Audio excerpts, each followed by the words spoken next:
So again, thank you so much for being here. And I was hoping to discuss, well, your work primarily. And I consider you very fortunate to be able to think and write and talk about consciousness, seemingly the hottest topic in the world of philosophy and getting to be the world of science as well. And you have a unique take on it, which I really am appreciating. And it's generated for me quite a few questions. I'll see how many I can get through. I suspect this is going to be very enlightening, but I know you've explained this a bunch of times online already, but could you just give us a quick overview of the distinction between mind wandering and meta-awareness, as you call it? Sure. So they're very interrelated, and both of them can be illustrated by the example of reading. So I think almost everybody's had the experience of reading along and realizing at some moment that their eyes have been moving across the page, but that their mind has been fundamentally elsewhere. And that experience of thinking about something completely unrelated to the task at hand is an example of mind wandering. Even though you are present and your eyes are moving across the page, you're thinking about something that has nothing to do with what you're reading. So that's mind wandering. At least that's the way that I talk about it. And then meta-awareness is that moment where you realize that you're mind wandering. So meta-awareness is where the content of consciousness becomes reflected on. It's almost like turning a mirror onto the mind and going, oh, look at that. I'm not paying attention to what I'm reading. I'm thinking about something unrelated. And the interesting thing about this example is it illustrates that we can lose track of what's going on in our own mind. We know that we can't simultaneously read and think about something unrelated, and we're oftentimes somewhat surprised when we realize that we have been moving our eyes across the page and thinking about something else. So we actually lost track of what we were thinking about, lost track of what the goal of our session was or whatever we're doing, and then that moment of meta-awareness is where we regain it. So would you describe that as a separate mode of consciousness? Is being in a mind-wandering state different from normative consciousness? No, I would say that these are all just different topics of consciousness. So your topic or the focus of your consciousness could be on what you're reading. You could imagine it as a sort of a spotlight. So the spotlight could be on what you're reading, or the spotlight could be on something completely unrelated to your reading, or the spotlight could be on the process of thinking itself. So you're sort of turning the spotlight onto the mind itself. So they're not necessarily different modes so much as different content areas, but those content areas have really major implications. They draw on different brain regions. There's going to be different cognitive and brain processes associated with them. So like in basketball, for instance, when a player starts just nailing one three after the other, and the announcers will be like, he's in the zone, he's unconscious, it's considered this like flow state where he's apparently not paying full attention to what's taking place. It's almost automatic. Is that a form of, it's in one way, it's intense concentration on something, but it's as if your thinking mind has sort of like abandoned the process and gone on autopilot. Is there any relationship between these two things? Yeah, absolutely. First off, I have to say that it's a little bit of a controversial topic because there's been research suggesting that the appearance of a professional basketball player having a hot hand is actually an illusion, and we just sort of pick up on these statistical series and we think that they're especially on. But if you flip a coin, you'll have a hot coin. It'll flip a bunch of times.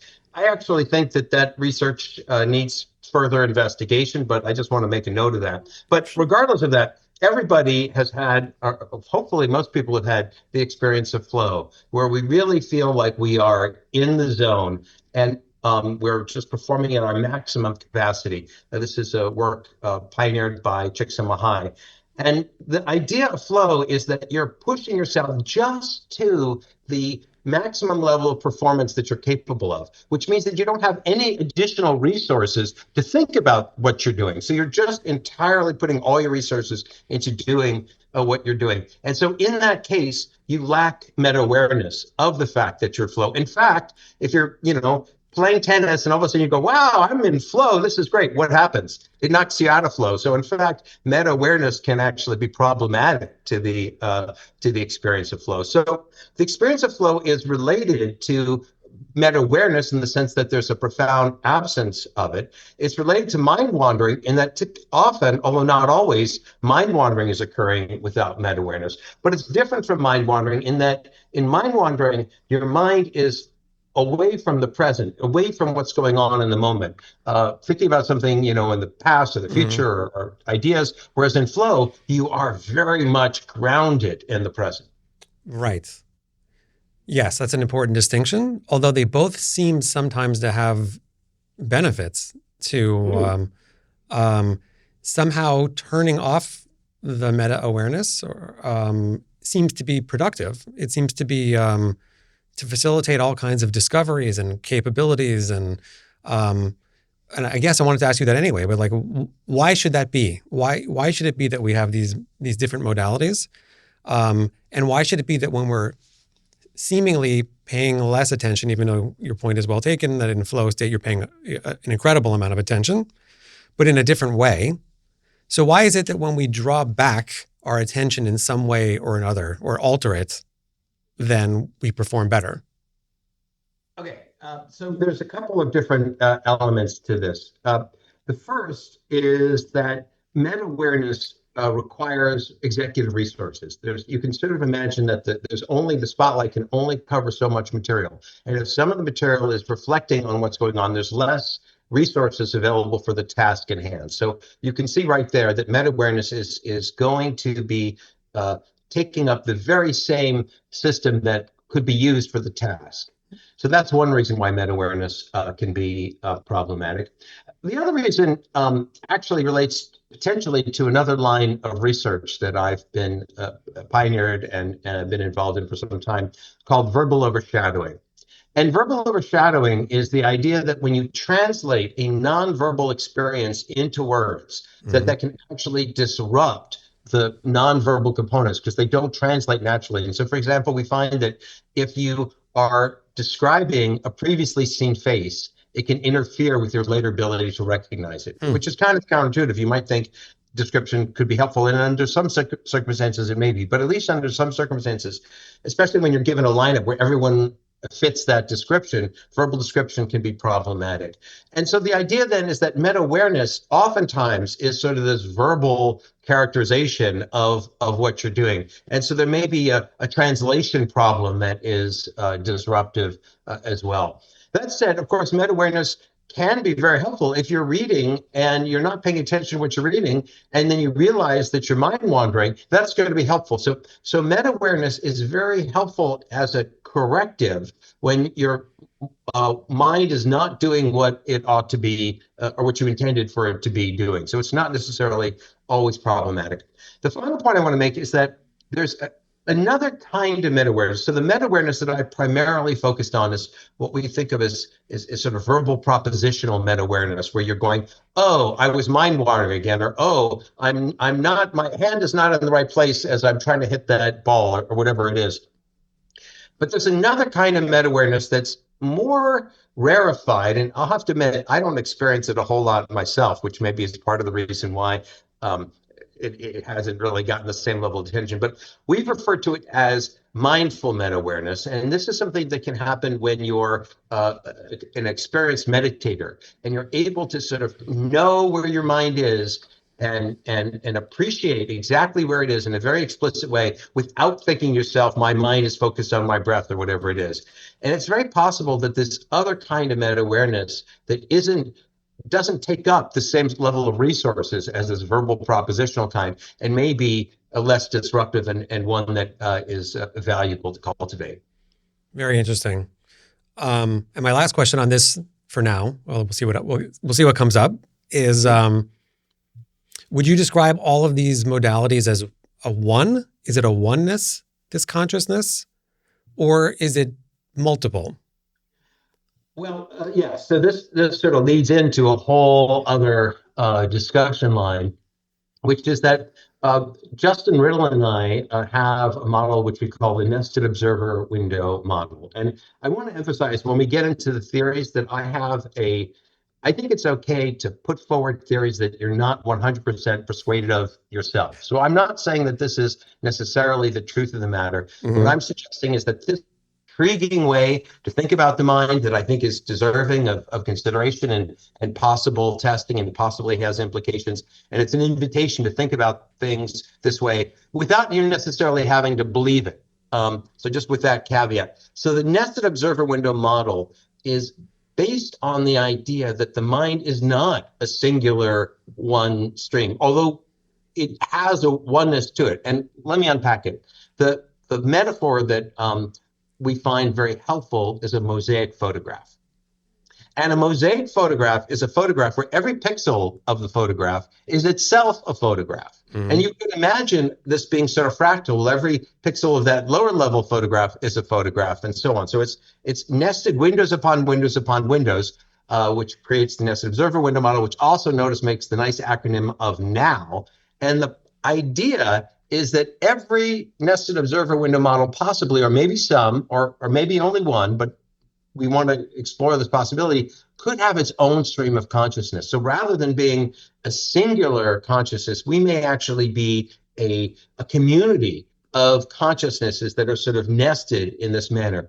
And in this way, what you experience as you is what we call the apex window. And so the apex window is turning and looking at these lower level windows, each of which is having its own sort of experience, and they're getting integrated into the window at the top level.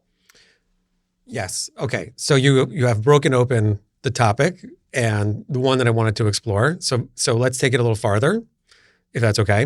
Sure. You talk about this not just in terms of consciousness, but in terms of biology, right? So I saw one interview in which you said, if an amoeba can be conscious, I don't see why my liver couldn't be. Mm-hmm. Okay. So first question, is that a panpsychist idea that essentially everything has some level of consciousness, or would you just apply that to living things? So again, I entertain both perspectives. It definitely is panpsychist in spirit, in the sense that it suggests that consciousness is actually a constellation of smaller consciousnesses and smaller consciousnesses.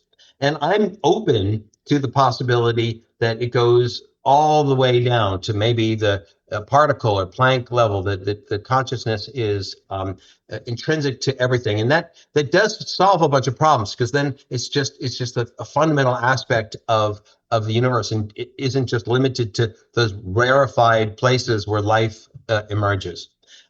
I do think that that life, in that model, life does something very special. It enables those very low level windows to organize into higher and higher and higher windows. So it creates basically the situation where you can have the synchronization of windows at higher and higher levels. The other thing that's very important to emphasize when we talk about panpsychism is people think, that's ridiculous, because what are you saying, that this cup is conscious? And no, I don't think any panpsychist, or very few, would argue that the cup is consciousness. In Whitehead's terms, the cup is the mere aggregate. It's composed of potentially low-level things that have some level of consciousness, but they haven't organized into a consciousness of the cup. Mm-hmm. By contrast, it's possible that all the individual molecules in an amoeba have organized into the consciousness of an amoeba, and it is even more likely that the individual consciousnesses that are in our brain organize into the experience that we call the consciousness of ourselves. So it seems presumable to me that like a white blood cell seems to have its own agency it seems to know what to do under certain circumstances. It does it. We have no conscious awareness of it at all, as far as I know, whatever that means. And so, I mean, is blood clotting, is the phenomena of blood clotting an independent consciousness that's taking place within the human body? I would say it would be a lot of little consciousnesses, potentially, each doing their own little imperative in their own little sort of micro world. But And but then they can working all, together, seemingly, like in concert. right, right. They're working in concert. But, in ecosystems, right, you have all these different things that are working in concert with each other, but they aren't doing it presumably in a very deliberate way. It's just each one has its own unique agenda, and those agendas sort of fit together. Yes. Okay. So to me, and I think we're saying similar things, that it is indicative of a kind of consciousness that's present within your being, that you're not in charge of, for lack of a better term, and would seem to indicate that some much smaller level consciousness exists someplace, opening up the possibility for that in all kinds of different arenas, which is fascinating.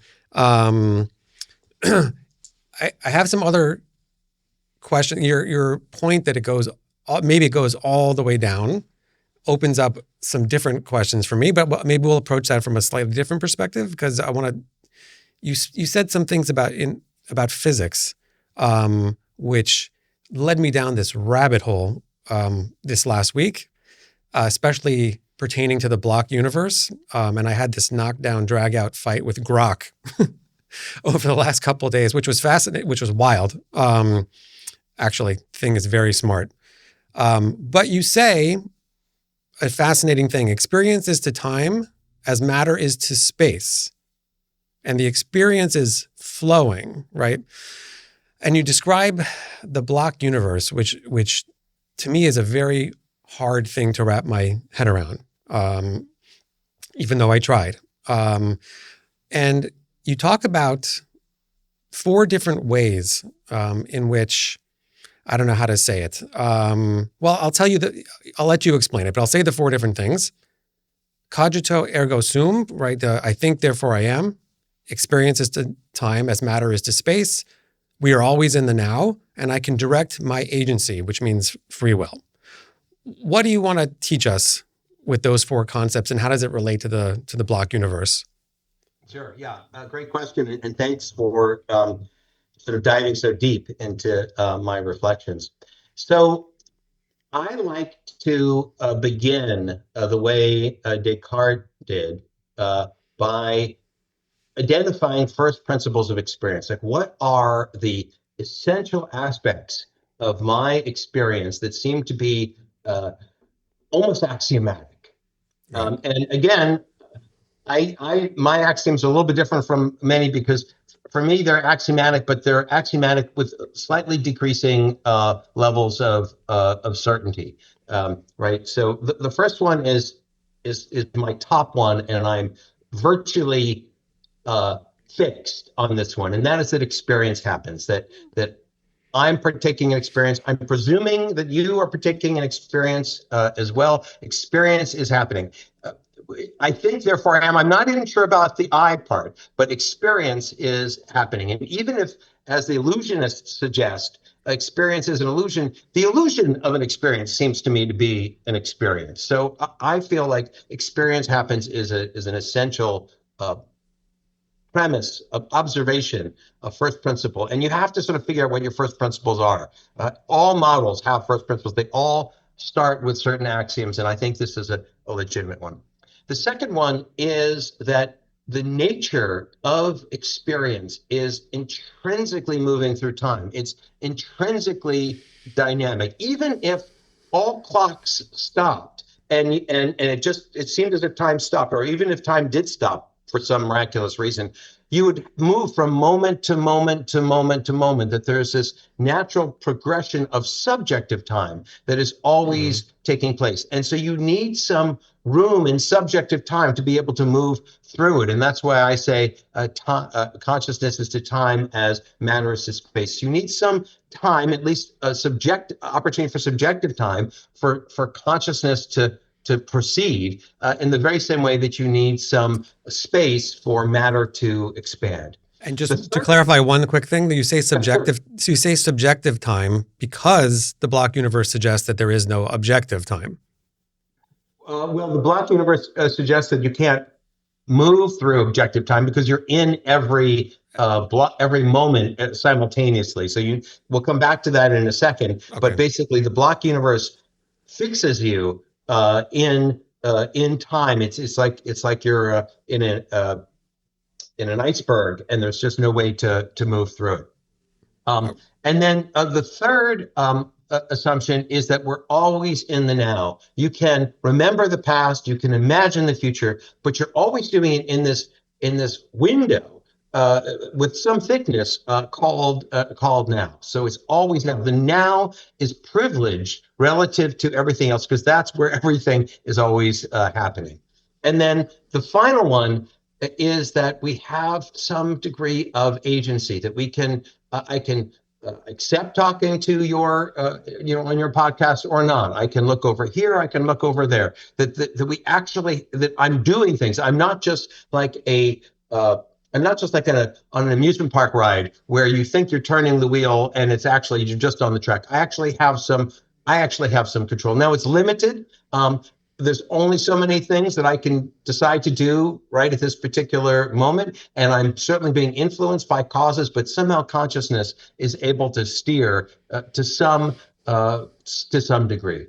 And the interesting thing is that these four basic, seemingly axiomatic aspects of existence, the existence of consciousness, the flow of consciousness in time, the privileged present, and the capacity to make genuine choices, all those things are dismissed by mainstream modern physics and also neuroscience. The experience either dismissed or just entirely inexplicable. So the existence of experience is known as the hard problem of consciousness, and there's absolutely no solid explanation or even an understanding of what an explanation would look like for how this 3.5-pound meatloaf of a brain produces consciousness.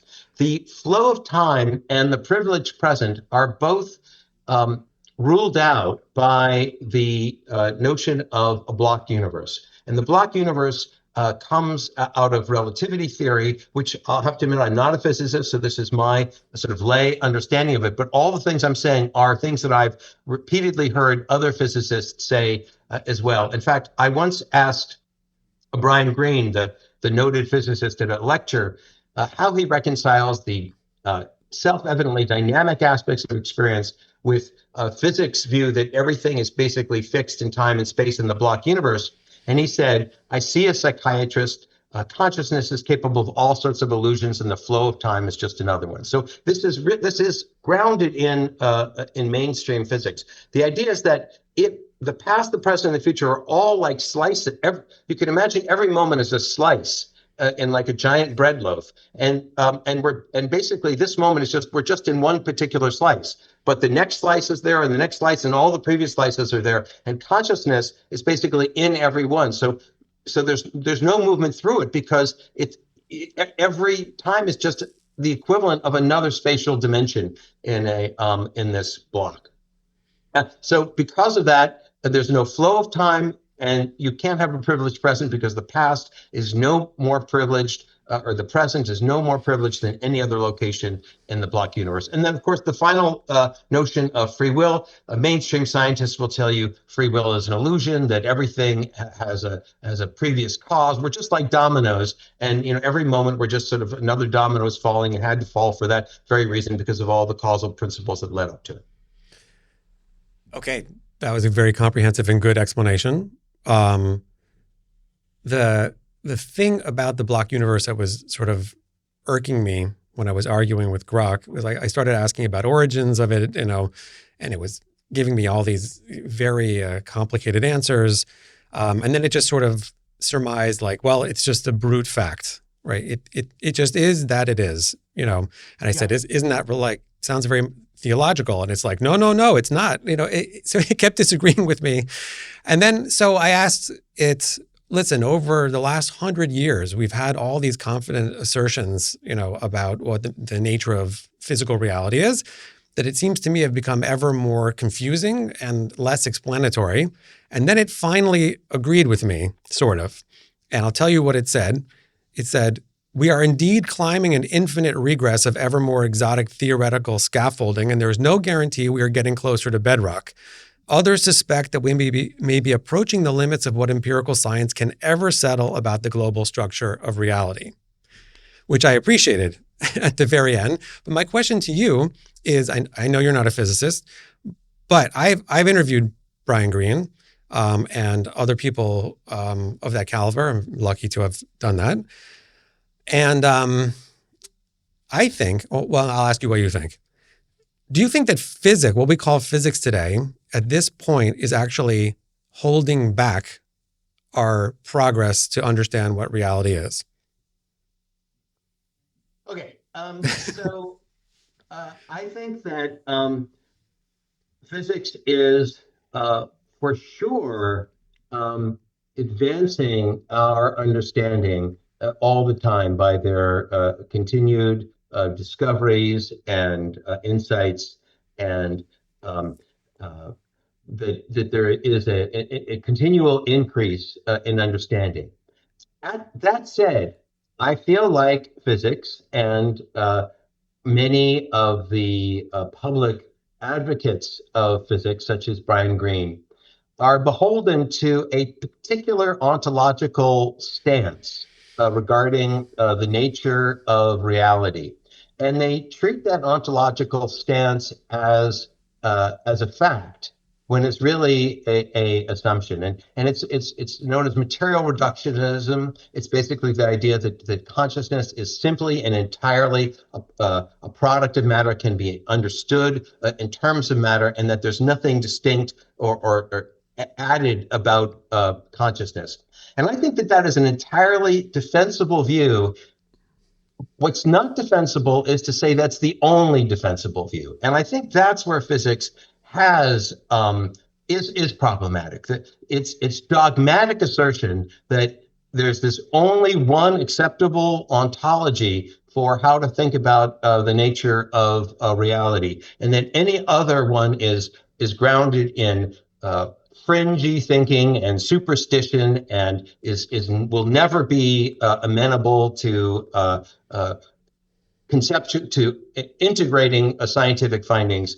I think is short-sighted. And so I do think that to the degree that there is this a church of scientism that asserts that only these assumptions are acceptable, and if you believe in anything else, you're just superstitious, and going back into the Middle Ages, I think that is problematic. Mm-hmm. Okay, I agree. So, and I agree with your first assertion as well, which is, of course, physics has done magnificent things for our world, which we can't ignore. It just seems to me that there's a limit being reached where, yes, we can invent more and more useful objects, but it's not shedding light on the big picture, and I think that consciousness is the wrench in that whole structure. And you see that you can watch people grappling with it, and one approach obviously is to sort of almost hide from it and say, oh, it's not even real. Well, and we say, well, we're all experiencing it. Of course it's real. It's happening right now. And you're like, no, it's an illusion. I don't know how you just wave that off. But okay. Can we go back to time for a second and subjective time? Mm-hmm. Okay, so interestingly, you with the caveat you said before that even your own assertions maybe are not 100% true, it's ways of thinking about it, but you describe subjective time as a dimension of reality. Okay, what does that mean? What does it mean for subjectivity to be a dimension? Yeah. So I actually have also a theory with Justin Riddle, which we refer to as the three dimensions of time. And again, this is something that I invite people to try on. I invite them to modify it, to quantify it. There's a lot of, I think, potential to it. Um, but maybe there's only two dimensions of time, or maybe there's a near infinite number. The nice thing about this model is that I think it's visualizable. A lot of our brain is dedicated to visual cortex, and you can visualize something, it really helps to make it more concrete, and you can begin to play with it more. So let me try to build a model in your mind and your listeners' minds of this three dimensions of time, and then we can sort of explore it more. So and it's a little bit arbitrary. I'm going to basically, it's because of three dimensions, we can actually connect the three dimensions of time to the three dimensions of space for illustrative purposes. Okay. So let's just imagine that we're a window that's moving through three dimensions of time. Okay. Mm-hmm. So, the first dimension is forward, and that's objective time. So and basically the idea is that we're all moving through objective time at the same rate. We're marching through objective time, leaving relativity aside, when we're local at least, leaving relativity aside, we're all marching through objective time. That's clock time. It's the simplest dimension. So you can just imagine the window chunk, chunk, chunk, ticking along at its own natural rate along with everybody else. But in time, there is subjective time. And subjective time is experience time. And so for the purposes of illustration, it's up. Okay, so if the window is just exclusively going on the horizontal vector, so it has no tilt going up, then there's no experience of the flow of time at all. It's just as if you're under anesthesia. And if it were pointing straight up, it's as if there's no vector in objective time. It's as if time has stood still. If you're like in a car accident where time seems to be going very slowly, it's like you have a very acute angle so more angle in subjective time than objective time, which would mean like more subjective moments per objective moment. And if we're having like a deep conversation where a lot of information is being processed moment after moment, then you have a much more shallow angle, and that's where time seems to just speed by. And the idea is that if you think about it, subjective time has as much ontological reality, maybe more. Mm-hmm. Ontological, I mean, sort of the fundamental aspect of existence, maybe more than objective time, because it's all we experience is the passage of subjective time, right? Mm-hmm. That's all we experience. And sometimes it goes quickly, sometimes it goes slowly, and that's what matters, right? If I gave you the opportunity to live a day that felt like a lifetime, or a lifetime that felt like a day, I think most people would go for the day that felt like a lifetime, because it's what matters is the experience, not how many seconds pass by. So I think that recognizing the subjective time is just as important, more important than objective time, helps to create to give it the status that it deserves. Now, you're probably wondering, should I keep going? Or do you want to? It was just that's a very astute point, which I appreciated, which I think is really worth considering, maybe not now, but for anyone who's listening, that subjectivity is much more critical to our experience than I think we often think about. And that's a really good illustration of that. One day that feels like a lifetime, of course, that's more valuable than the alternative. Yeah. So, and the third dimension, people think, what is the third dimension? The third dimension is the left-right. And that's what we're referring to as alternative time.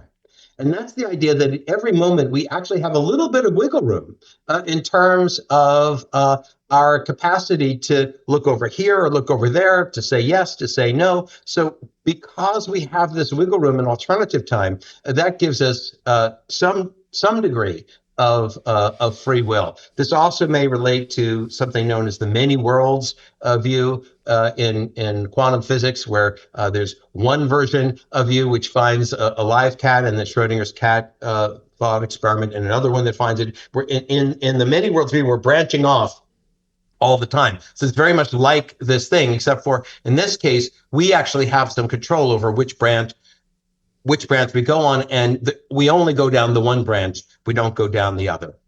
Now, the final move in this model, because you might be asking, well, how can you be branching up this way and you branching up this way? We're all going to be branching off in different ways, and that we're leaving everybody behind at every moment.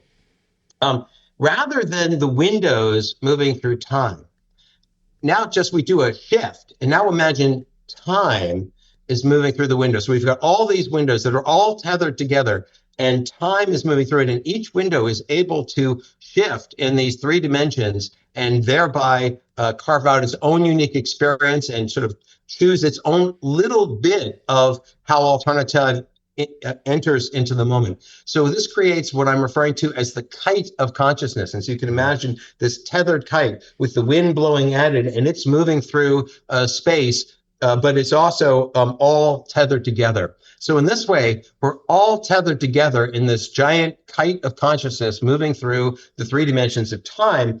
And the other cool thing about this is what it suggests is that each one of us has, in our own little movement, is actually influencing in our own little way the trajectory of the entire kite of consciousness. So it also creates a sense of community, a sense of communal responsibility. And it may have occurred to your readers or listeners already, but we are the apex, but perhaps we are a pixel in a larger level window. And that window shouldn't get too full of itself, because it could be a pixel in a larger level window. So this also raises this possibility that there's higher levels of consciousness beyond the one that we are. So there's the model in a nutshell. I love the kite analogy, and I'm looking at the time because I've got 3 minutes left. I want to see if I can get 2 more important questions in based on what you just said. The first one is, if we're a pixel and we can be fragmented down into smaller and smaller, versions, holographic units of this consciousness, does this open for you any concern of the infinite regress problem, like that there is no end to the matter, and therefore there's no ultimate explanation for it? That's question 1. I'll let you answer it. Yeah. So I have an intuition on this. Okay. And my intuition is that there's a bottom and there's a top. That it's turtles way down, but not infinitely down, and that it's, whatever turtles up, but not infinitely up. It just, to me, it just is hard to reconcile the idea of it going on infinitely. And I kind of imagine instead that there's this information flow going all the way up, going all the way down, up and down, up and down. So that's the way I imagine. I think there probably are other ways of modeling it, but that sits better with me. But this is all speculation. Right. Okay. And in the model that you describe, and I like how you were saying that we all get to change the trajectory of the kite by, I guess, our behavior or our desires or whatever it is.